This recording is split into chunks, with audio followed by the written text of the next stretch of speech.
Hello students, welcome to MVSM center number 62333. Today we will be studying business communication MGM code number 225. Last week we have studied unit 1 for this topic, that was communication process. Today we will study about unit 2, principles of communication. So we'll start our topic for today, principles of communications.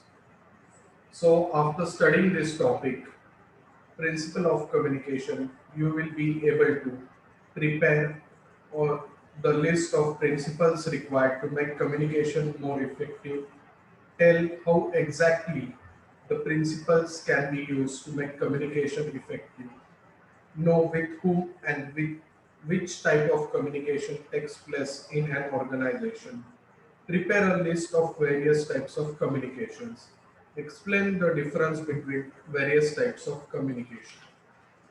So we'll talk about introduction to this topic. In the first unit, we have studied the process of communication and it is importance in management.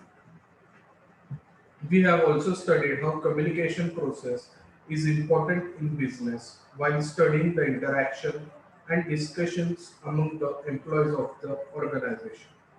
The business communication is known as nerve of the management. Therefore, it is important to have communication very effective. For effective direction, effective communication is essential. No organization can survive without communication. In today's communication has become a vital problem of management. Now, in this unit, we are going to study the principles to be adopted for effective communication. We are also going to study the scope and types of communication.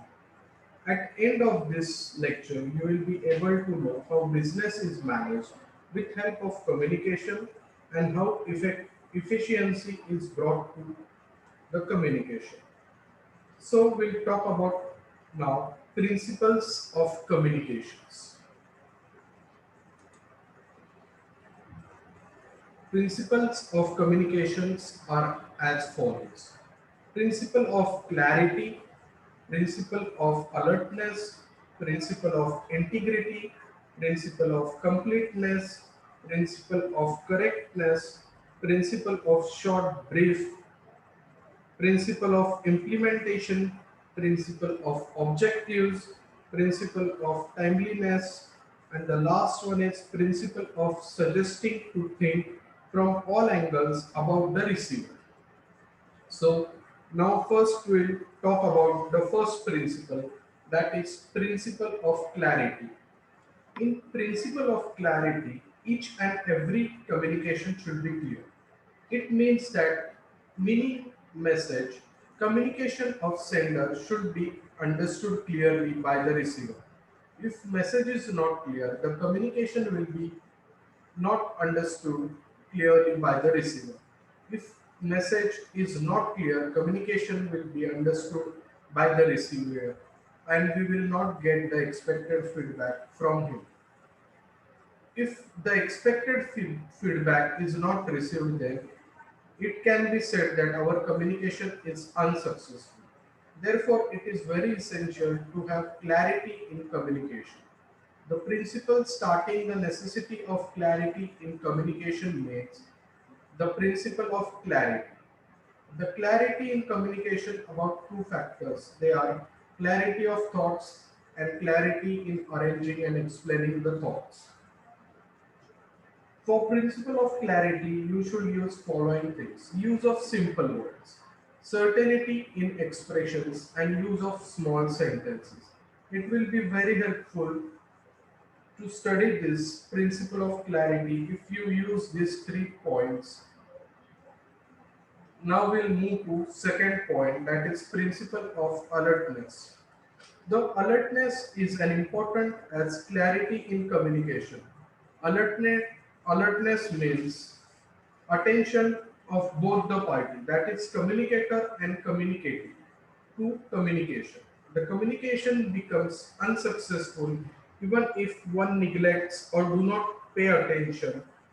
Example, if a manager is giving oral instructions to the employee and if employee is not paying attention to it, then employee will not understand the instructions given by the manager. It will result in unsuccessful of communication. Example, giving message to a wrong person or giving wrong message or not understanding which message we are giving. It means lack of alertness on the part of sender. Third, we will talk about principle of integrity. Principle of integrity. If every communication in organization is resulting in achieving organization objective, then it can be said that there is integrity. Communication is one of the important and effective tools amongst all available tools to achieve the objectives, goals of any organization. If every person in an organization is loyal to such organization, the objectives of the organization can be achieved. Such status is called integrity.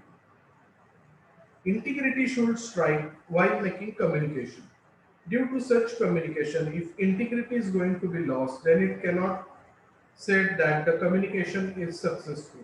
Therefore, from point of view, a good manager gives importance to everyone in organization, get the work done from there.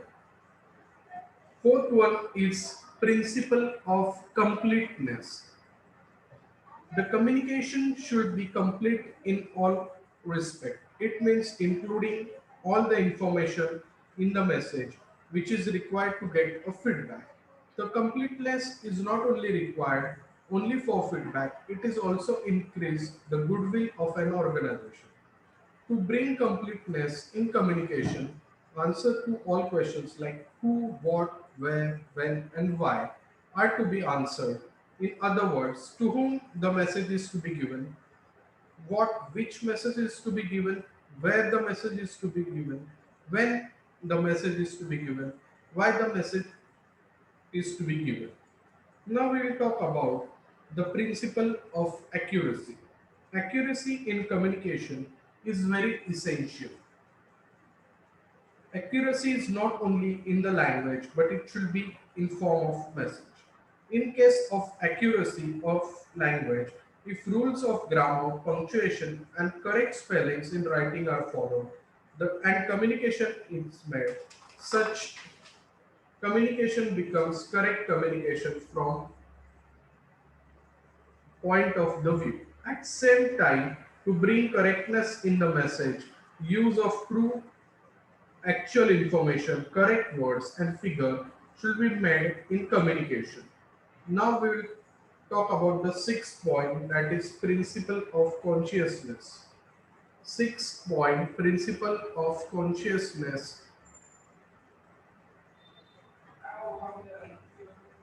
The principle of consciousness is also to be given due attention in communication. While giving any message, okay to take it at least words, means, observation. Principle of consciousness is in today's world, everyone is very busy. Therefore, if the message is to be too long, then the reader may not get time to read it. Many times, such detailed message is not read. Therefore, all the time, the message is to given in the brief. To make message as brief as possible, following points should be considered. Try to avoid giving unnecessary information. Repetition of statements are to be avoided. Use of words and phrases should be avoided. Now, 7 point, principle of implementation. The objectives of very and every communication is to implement or execute something. When the receiver gives favorable feedback to a message, then it can be said that principle of implementation is observed. For implementation, this principle there is unit in actions and words of the sender. As the sender expects favorable feedbacks from the receiver for this message. When the expectations of both party is fulfilled, then we can say principle of implementation is formed. Eighth point is principle of objectivity. In communication, the sender should follow objectivity by considering the feeling of the receiver and controlling emotions of the sender. If communication is made that results in following principle of objectivity. Several times we have to communicate bad message. At the time, the sender should control his emotions and consider feeling of the receiver. Example, if we have not received the goods as per order from the seller, it is natural to be angry.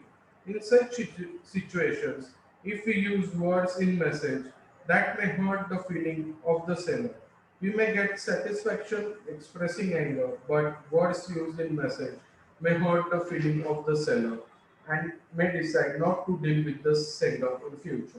So objectivity in communication avoids bad results.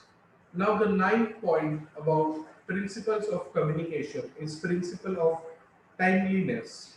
Every communication should be done in time because the message is not sent in time does not prove to be effective. In communication, the principle of timeliness has got so high importance. Example, in any customer has written a letter inquiring about the product, and if we do not answer him in time, then there is a fear of the customer may be lost or the opportunity of sales is lost. In day-to-day life, also the communication is made by taking into account this principle. Example, if someone is to be greeted, congratulated for his achievement success, then it should be done quickly. If we make delay in congratulating him, then it is of no use. In short, it is not proper to congratulate anyone for his marriage when he gets a child. The last point of principles of communication is the principles of considering the receiver from all the angles. In this, we will study while making any type of communication, the sender should do it after studying the receiver. The communication does not become successful till the sender thinks about the receiver. The success of communication depends upon the cooperation extension by the receiver and receiver extends about the cooperation. Only when he is satisfied by the communication. When the communication is made by taking care of receiver thoughts and feelings and emotion, then such communication gives result. It means instead of giving importance to himself, the sender should give importance to receiver. Example, in statement you will get 20% discount on purchases and the communicator is given importance to himself. Now we will study the scope of communication in unit 2. So students, now just look at this principle of communication. We have studied 1 to 10 parts of the communication. I have given brief about it. Now we'll move to scope of communication within 1 minute. Just look around all the 10 principles till there.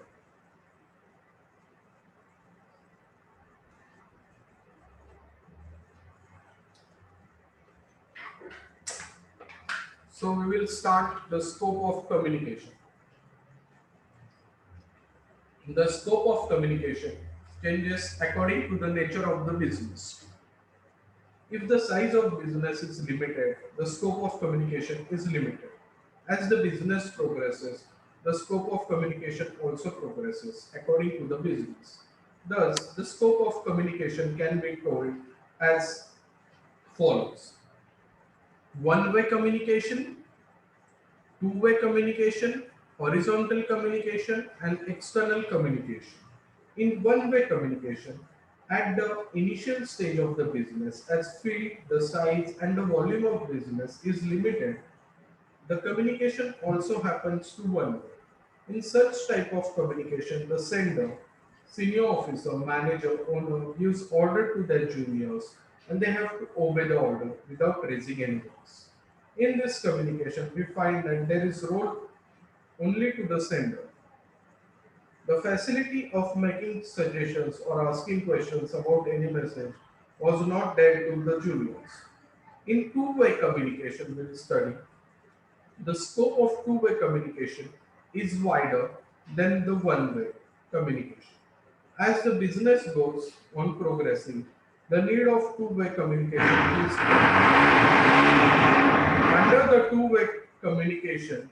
Both communicator and communicatee interacts with each other and do carry out the communication. Due to that feedback is received easily. The juniors can make their queries about orders given by seniors. The seniors give satisfactory answers to the queries and therefore orders are followed. In such type of two-way communication, each and every communication gets the feedback. Now we will talk about the third scope of communication, that is horizontal communication. The third point, in modern world, when the large-scale business is to be started, different department sections are to be established by taking into account the functions, activity of such organization. To manage the business, the communication is to be done with each department head. Not only that, but these department heads also interact with each other and exchange the message. When such message is transmitted, it is known as horizontal communication. Now the fourth point is external communication. In the scope of communication, today's today each organization have to be faced through competition. The organization have to struggle for its survival. To minimize such struggle, the organization have create and develop friendly relations with the external agencies and the organization related to business. Such external agencies include shareholders, customers, co-traders, business partners, government, banks, insurance companies, transport business, and general publics, etc. The communication due to such person and agency is known as external communication. Now we will study types of communication. The business communication can be classified into following types. These are the types of communication. The first one is internal communication, second one is external communication, third one is formal communication, fourth one is informal communication, fifth one is downward communication, and sixth one is upward communication. Seventh is vertical communication, eighth one is horizontal communication, ninth is oral communication, tenth is non-verbal communication, 11th is written communication, 12th and the last one is conceals of communication. First one is internal communication. The communication which takes place within the boundaries of organization is known as internal communication. The communication made by the manager to his employees is internal type of communication. Second one, external communication. External communication, when the communication is done by crossing the boundaries of our business with outside persons or institutions such as communication is known as external communication. Example, communication made with the customers, other traders, government, etc. are examples of external communication. Third one is formal communication. The formal communication is made according to the structure of the organization. In each and every organization, the relationship of every official is defined. The authority and responsibility is distributed to them. In short, with the objectives of performing all the activities of organization with discipline, some formal arrangement is made. The communication made out of such arrangement is known as formal communication. The fourth one is informal communication. The communication in which specific rules and regulations or structure is not required to be used. Such communication is informal communication. It means that the communication takes place due to the informal relations between communicator and communicatee. Such information or communication is known as informal communication. Next one is downward communication. When the message is given from senior to the junior, such communication is known as downward communication. The direction of such communication from upward to downward, example instructions order given by senior to the juniors from the following thing, from the orders given by seniors to junior, it is said to be a downward communication. Upward communication. When communication flows from juniors to seniors, such communication is known as upward communication. The direction of such communication is from downward to upward, that is bottom to top. It is exactly opposite to the downward communication. Now we will talk about the vertical communication. In vertical communication, the combination of upward and downward communication mean the vertical communication. When the communication takes place in straight line, it is known as vertical communication. Such types of communication do take place in organization continuously. Seniors give message to juniors. The juniors also give message to seniors. It is continuous process. Such type of communication can be made effectively in line type of organization. The vertical communication can be more clear from the following diagrams. In 8 point, we will study about the horizontal communication. Sometimes communication takes place between persons having same positions. Example, the communication among different department heads. The direction of communication is horizontal.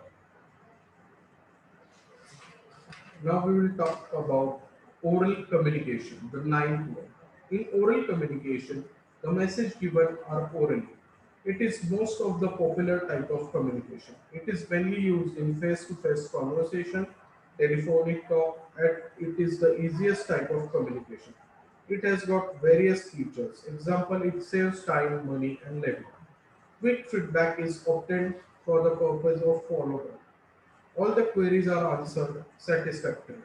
It increases the possibility of expected feedback. Due to such features, it is found that the use of oral communication is more frequently in organization. In oral communication, following points are very important which should be considered. Clear pronunciation, high confidence of communicator, brevity in the message, selection of appropriate and correct words, maintaining logical sequence in the message. Now we'll talk about the non-verbal communication. In all types of communication studied so far, we have observed that some or the other words have been used in communication. The communication is not only form of words, but it can be also in form of signs, figures, pictures, etc., where words are not used. The communication in which purpose of passing the message, use of body movement, facial expression, silence or signs, pictures are made. Such communication is known as non-verbal communication. So, in this communication, the important factors are body movements, facial expressions, silence, signs, and pictures. Now, we'll talk about the written communication. When the communication is done in the writing form, it is known as written communication. The written communication can be made through letters, telegrams, circular, reports, notifications, etc. Following features are found in written communication.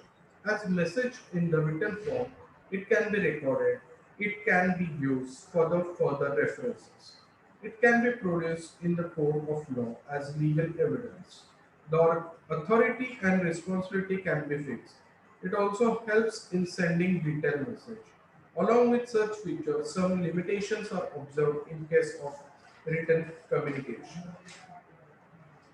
Now we will talk about conciseness of communication.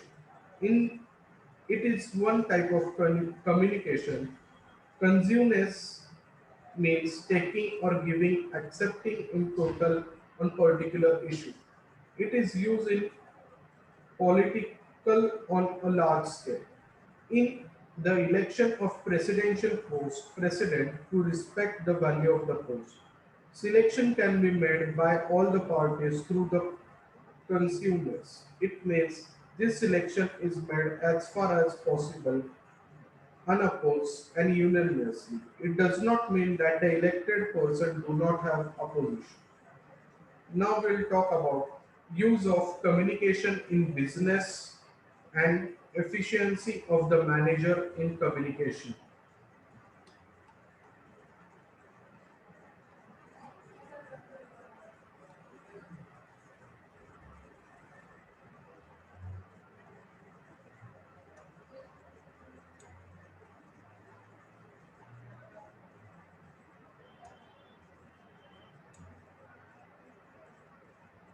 Use of communication in business and efficiency of manager in communication. Effective communication is an important tool in the hands of management, with help of which the efforts made to be achieve objectives of business become successful.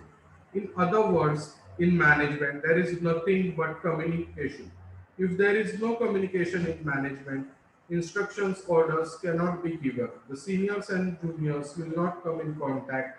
The information cannot be exchanged. Thus, without communication, nothing can happen in the organization.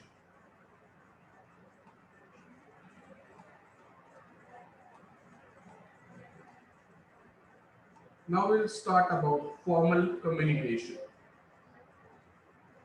In formal communication, according to the rules and regulations and according to the pre-decided method, the communication which takes place is known as formal communication.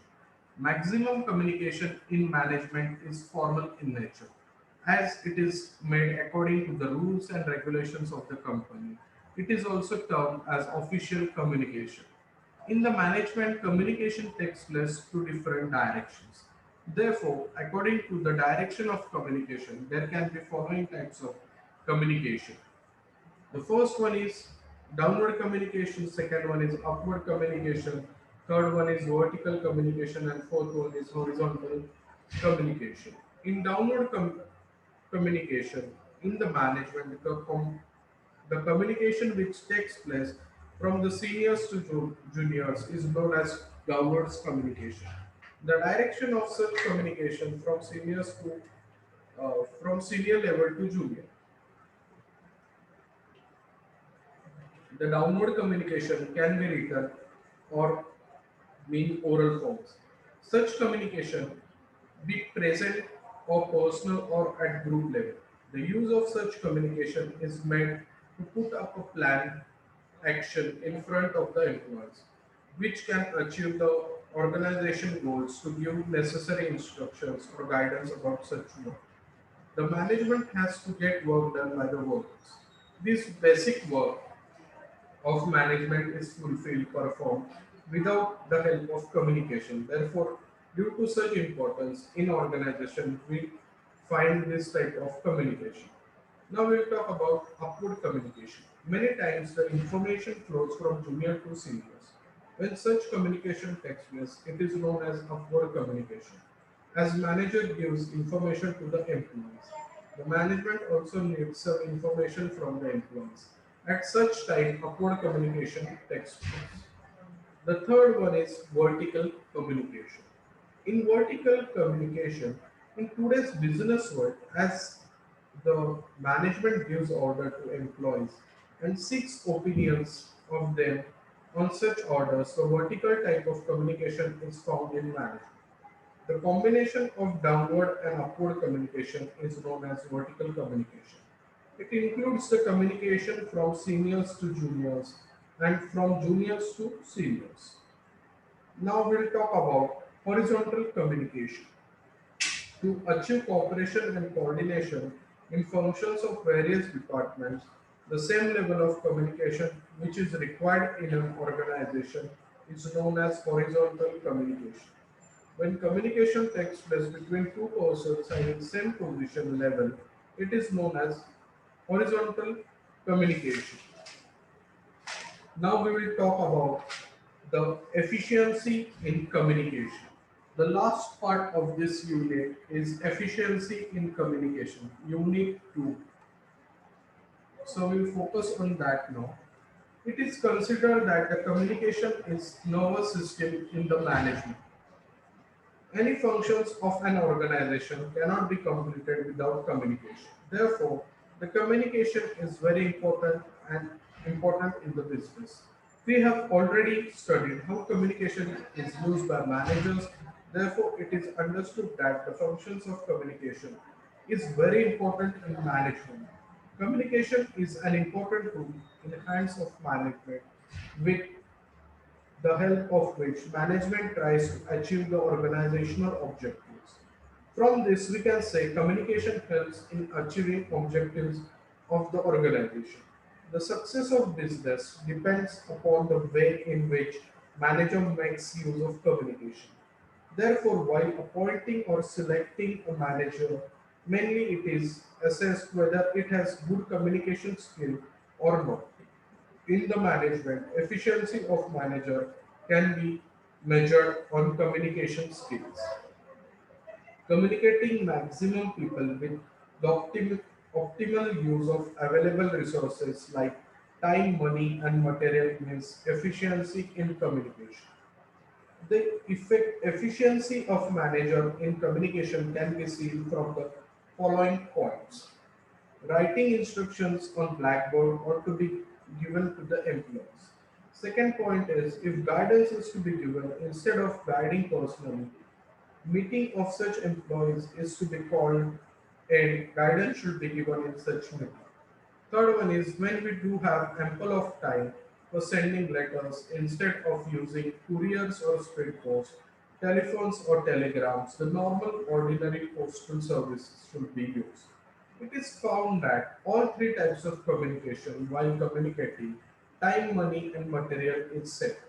As the manager is communicating with many people, his efficiency is observed and seen.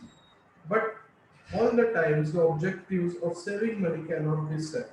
Sometimes for sake of communication, additional more expenditure is to be made. As such additional expenditure is much lesser than benefits to be received from the communication. It shows the efficiency of the manager. So students, we have completed our unit 2 for the MGM 225 business communication, the principles and media of communications. Please go through these questions for the self-study. This is end of unit 2. In this unit 2, we have studied the following points, which are which principles are to be observed to make communication more effective, the nature of scope of communication, the various of business communication, the nature, method in which manager uses communication in the management, the points to be considered by the manager to bring effectiveness in the communication. Thank you, students. Next week we will study Unit 3.